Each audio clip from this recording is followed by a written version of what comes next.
Hey everyone, welcome back to the English Leap podcast. I'm Erin, and wherever you're listening from today, we're so glad you're here. And I'm Evan. Whether you're out for a walk, on the way to work, or just taking a quiet moment to yourself, thank you for pressing play. Today's episode might change how you think about fluency forever. Let me ask you something. Have you ever felt like you're doing everything right but still not moving forward in English? You're listening to podcasts, watching videos, spending time with English every day. But when it's your turn to speak, your mind just goes blank? Yeah.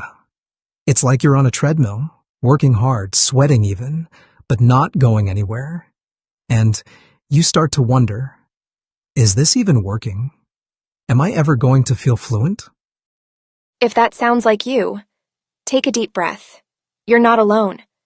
We get so many comments from learners just like you. Some say, I'm improving slowly, day by day. Others say, I'm listening a lot, but nothing is changing. And both are valid, because the journey looks different for everyone. But here's what we know for sure. Just because it doesn't feel fast, doesn't mean it's not working. Learning English is like watching the sunrise. You sit in the dark for a while, wondering when the light will come. And then slowly, almost without noticing, everything starts to glow.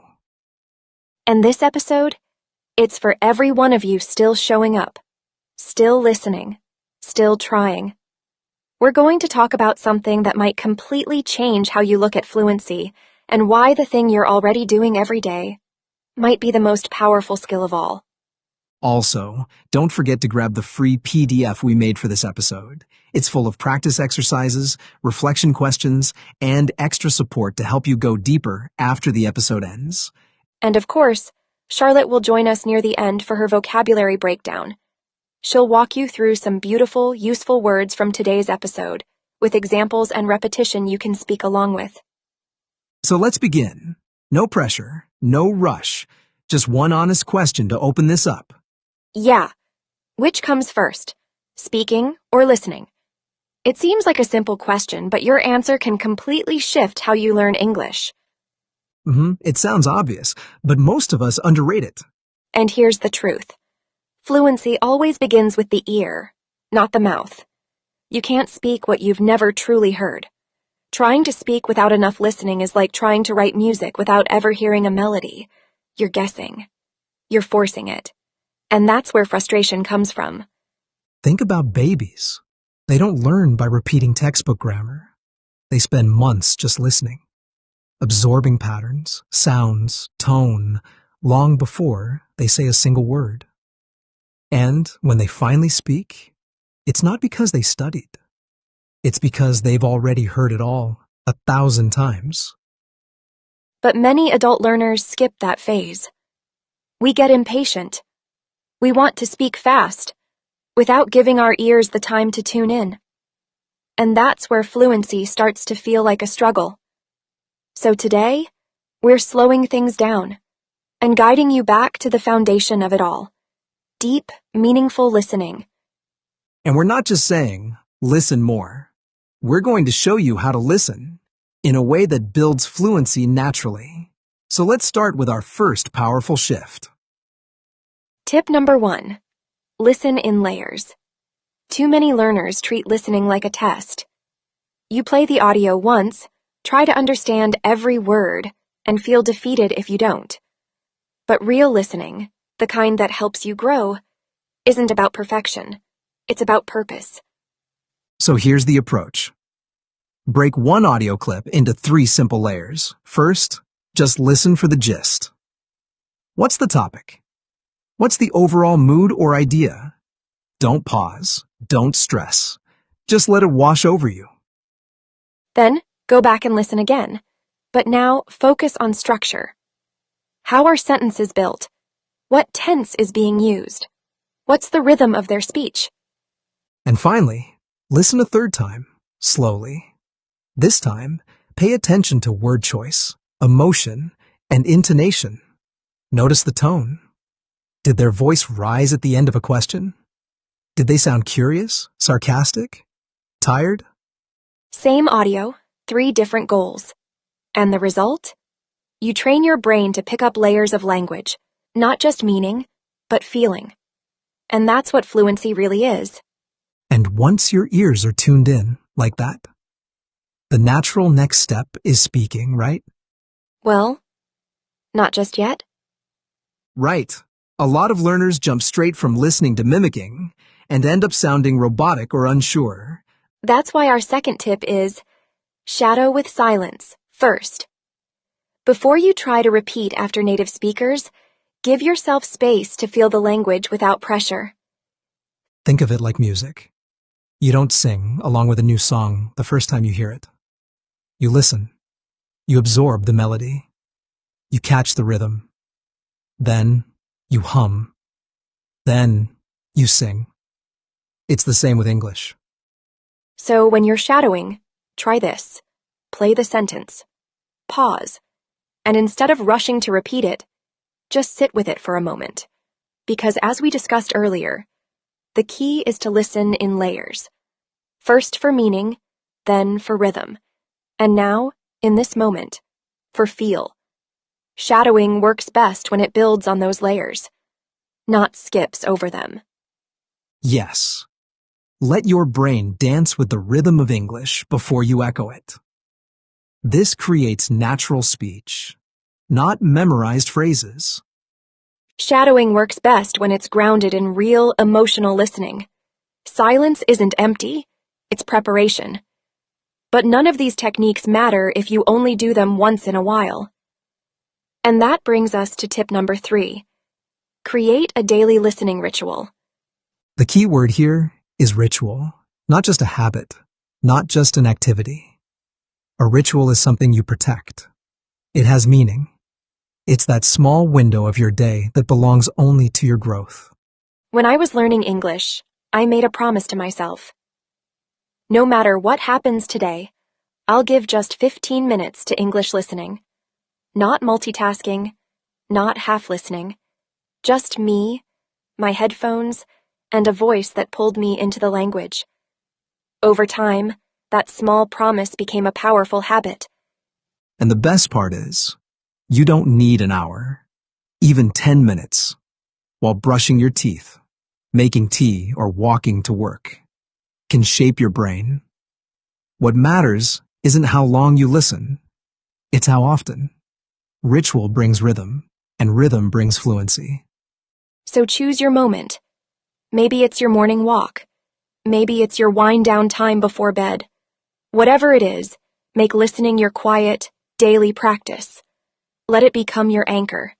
And once that ritual becomes part of you, there's one challenge most learners face next. What should I listen to? And that brings us to the next tip. Tip number 4, curate with intention. Don't consume everything. Exactly. We live in a world where there's too much to listen to. Podcasts, YouTube, stories, interviews, audiobooks, reels. It's endless. And while that might sound exciting, it can actually leave you paralyzed. I've been there, opening 5 videos, never finishing one, jumping between accents, styles, topics, thinking I was being productive. But actually, I was just overwhelming myself. It's content overload, and honestly, it drains your focus more than it feeds your growth. That's why the answer isn't to do more. It's to choose better. Pick 1 or 2 English sources that you genuinely enjoy, something that feels familiar, something you can return to again and again without pressure, because depth builds understanding, and repetition builds fluency. It's like a garden. You can't water every plant in the world, but you can care deeply for just a few, and watch them bloom. Same with listening. Go deep, not wide. Familiarity builds fluency. Your brain relaxes. It starts to recognize rhythms, phrases, even personality. So instead of chasing something new every day, choose your core input. A podcast you like, a YouTube channel that makes you smile, even this show. Let that be your home base, your safe zone for daily exposure. And then, once that foundation is strong, once your ears feel comfortable, There's one more thing you must do to grow beyond your bubble. Tip number 5. Listen across contexts. Because English in the real world doesn't sound like a classroom. It's fast. It's messy. It's full of personality. Wait. I know what you're thinking. Didn't you just tell me to curate my content and not listen to everything at once? Exactly. And you're right to catch that. But here's the thing. Those two tips aren't opposites. They're phases. First, you need consistency. Familiar voices, familiar styles, to help your brain feel safe and steady. But once you've built that foundation, now it's time to stretch. I remember the first time I tried to watch an unscripted interview between two comedians. They were laughing, interrupting each other, finishing each other's sentences. And I just sat there, frozen. I understood nothing. Because real-world English isn't one accent, one tone, one topic. It's interviews, arguments, laughter, sarcasm, mumbling, emotion, pauses, overlaps, all of it. If you only listen in one style, your ears stay inside a bubble. And fluency doesn't live there. So once you feel comfortable, intentionally step into different contexts. Start exploring. Watch a vlog. Listen to an emotional speech. Try a news story, then switch to a comedy podcast. Think of it like going to the gym. At first, you train with light weights, controlled movements. But eventually, to grow stronger, you challenge your balance, speed, and flexibility. Same goes for your ears. The goal isn't to understand everything at once. It's to expand your ears, to teach your brain that English isn't one size fits all, and that you can keep up even when it's fast and imperfect. Because in the real world, English won't slow down. But if you've trained your ears across different voices and settings, you won't need it to. Yes, that's the power of listening. It shapes how you speak, how you understand, and how confident you feel. And to help you take today's episode even further, It's time to slow things down, just a little, and let Charlotte guide you through some of the beautiful vocabulary we explored today. Charlotte, the mic is yours. Thanks, Evan. All right, my friends, let's take a moment to slow things down and soak up some beautiful vocabulary from today's episode. These are words and expressions you may have heard, but now we'll make them yours. Underrate. To underrate something means to think it's less important or valuable than it really is. Example: most people underrate how powerful listening can be. Repeat with me. Most people underrate how powerful listening can be. Impatient. If you're impatient, you want things to happen fast and feel frustrated when they don't. Example: many learners get impatient when fluency takes time. Let's try it together. Many learners get impatient when fluency takes time. Overwhelm. To overwhelm means to feel like there's too much happening, too many things, emotions, or thoughts. Example: all that content online can overwhelm your brain. Say it with me. All that content online can overwhelm your brain. Curate. To curate means to carefully choose or organize things like a playlist or your English learning materials. Example: curate your input so your brain doesn't get tired. Repeat that. Curate your input so your brain doesn't get tired. Paralyze. Here, paralyze means to feel so overwhelmed or unsure that you can't act or decide. Example: too many options can mentally paralyze you. Let's say it together. Too many options can mentally paralyze you. Anchor. An anchor is something strong and steady, something that keeps you grounded. Example: make your listening ritual the anchor of your learning. Try this. Make your listening ritual the anchor of your learning. Mimic. To mimic means to copy how someone speaks or behaves, like shadowing a native speaker. Example: don't mimic too fast. Feel the rhythm first. Say it softly. Don't mimic too fast. Feel the rhythm first. Let it wash over you. This phrase means just listen without trying to catch every word. Relax and absorb.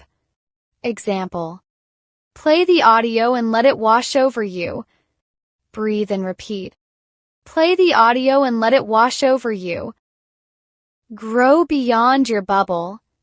To grow beyond your bubble means to go outside your comfort zone, try new things. Example: listen to different styles to grow beyond your bubble. Try this one. Listen to different styles to grow beyond your bubble. One size fits all. This phrase describes something designed for everyone, but it usually doesn't work perfectly for anyone. Example: fluency isn't one size fits all. Your journey is unique. Repeat with me. Fluency isn't one size fits all. Your journey is unique. Wonderful. Say these aloud. Say them gently. The more you hear them and say them, the more they'll live in your voice. Till next time, keep listening and keep growing. Thank you so much, Charlotte. Those words, and the way you explain them, always make them easier to remember and even easier to use. Yeah, and if you're listening right now and thinking, wow, I actually understood more than I thought I would, that is progress. That's fluency growing in the background. So keep showing up. Keep listening. Even on the days when it feels slow, remember, your ears are learning more than you realize. All right, friends, that's it for today. We'll see you in the next episode of the English Leap podcast. And until then, Keep listening. Keep leaping. Bye for now.